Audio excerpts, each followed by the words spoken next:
Hey everybody, Some Gadget Guy here, and we've got a doozy of a review today. Our smartphone cameras are getting really good, but more often than not, the failure point for blurry images or shaky video comes from the operator. Handshake and footfalls. Hardware and software image stabilization can help take some of the jank out of our shots, but they still won't land us buttery smooth footage, even when we work really hard at walking like we're in a marching band. If we add some more professional hardware to the situation, will we land more professional shots? That's the claim from KumbaCam and their 3-axis smartphone Steadicam stabilizer. Walking around the hardware, we've got reassuringly solid construction. This metal stick connects to a pivoting head which connects to a metal arm. That arm holds another rotating joint that fits one more metal arm, ending at the phone cradle. Each one of these motorized units is good for around 270 degrees of movement. The phone cradle is a springy plastic claw. When a phone is inserted and braced against the bottom pad, it's a pretty secure setup, capable of holding even heavier phablety phones in place during aggressive use. If there's one concern, it's on these rubber pads. Swapping phones on a hot day, the adhesive holding these in place started to get a little bit loose. It's possible with prolonged use, these might get pulled off during a quick phone removal. The bottom of the handle holds the power button and unscrews to reveal the battery compartment. 2 little rechargeable 900 mAh cells are included to power the stabilizer. And this is also where you can attach the optional extension arm if you want more reach. Moving up the stick, we've got a 3-button control scheme. The left button is maybe a little overworked. A long press fires the unit up and the stabilizer swings into action. A single press toggles what mode we're in. The KumbaCam will either rotate slowly following your wrist, or it will maintain a fixed position. This is your yaw control. In this mode, the top and bottom buttons will control the phone's pitch. Pushing the up button will point the camera up, and down will roll it back down again. As you move the stick forward and back, this mode will keep the phone level and at the angle you've dialed in.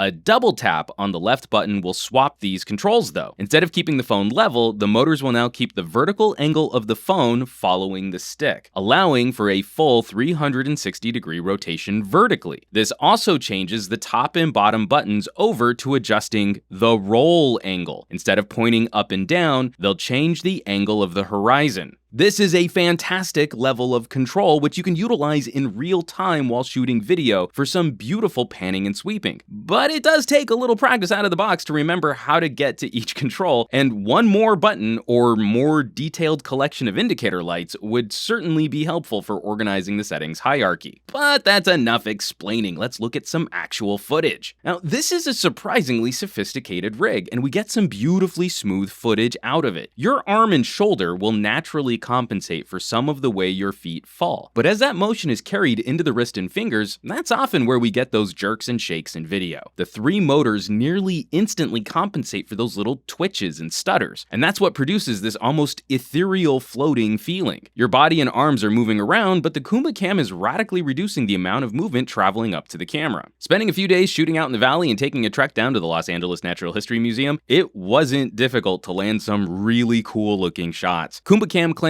up to 7 hours of use on a fully charged pair of batteries. Charging up daily, I wasn't able to burn out the stabilizer before needing to recharge my phone. Which brings us to the price. KumbaCam really isn't a selfie stick replacement. It features some professional level hardware and build quality, and at the time this video was produced, that means a professional price tag of $299. In sharing some early samples online, many chided that price as too expensive. You gotta love tech geeks who always want to try and discuss worth. I would buy it if it were $50 and a half a ham sandwich, because then it would be worth it for the monies. But what exactly are we comparing KumbaCam against? So here's the kind of stabilizer you can get for around 20 bucks. It doesn't really stabilize anything. It's just a phone cradle on a handle. It's up to you and your torso to smooth out video, and it won't help at all for walking. Stepping up to the old Flycam or Merlin stabilizers, you can often find one for under $100, which uses a janky ball joint that offers up way less movement compensation. You also have to manually balance your phone with counterweights. Want to adjust pitch or roll while shooting video? Nope, you can't do that. Want to lock the yaw so the phone won't spin around? Nah, can't do that either. Want to pull a vertical 360-degree spin? Want to pull a quick 200-degree flick? Pull forward 90 degrees? Want to invert the stick to shoot low? Yeah, you can't do that with the Merlin-style stabilizer. So then, the next argument levied is that this is a pro price and pro gear for non-pro camera equipment, which is maybe a bit more fair, as sure, most folks aren't using their phones for pro video. But over the last 2 years, smartphone cameras have started moving up to larger sensors, and many include features like high frame rate video and UHD resolution. The guts of a a Galaxy S6 camera are not radically dissimilar from what you might find in a mid to high level GoPro, which, depending on application, we have all kinds of different professional mounts and attachments for the GoPro. Maybe the only thing letting our phones down for some more professional video use is a lack of similar professional accessories. I look at the KumbaCam as a vanguard product. A few companies start pushing boundaries, a few creators start experimenting with more ambitious projects, the entire ecosystem takes a step up, and we all get better, cooler toys to play with. Will this make sense for someone shopping a gas station selfie stick? Of course not. But it will radically improve the quality of your video, and is an investment that should last for several phone generations. If we're shooting this high quality video now,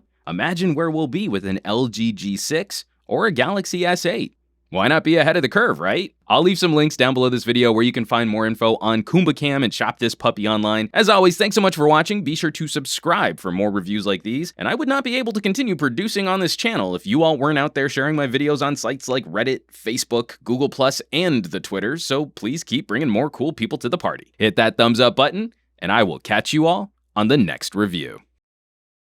Are keeping your phone so steady? How am I keeping the phone so steady? I'm using this selfie stick, the KumbaCam! KumbaCam that is $300. So I'm like using a really expensive selfie stick right now. Yep. But it's so cool.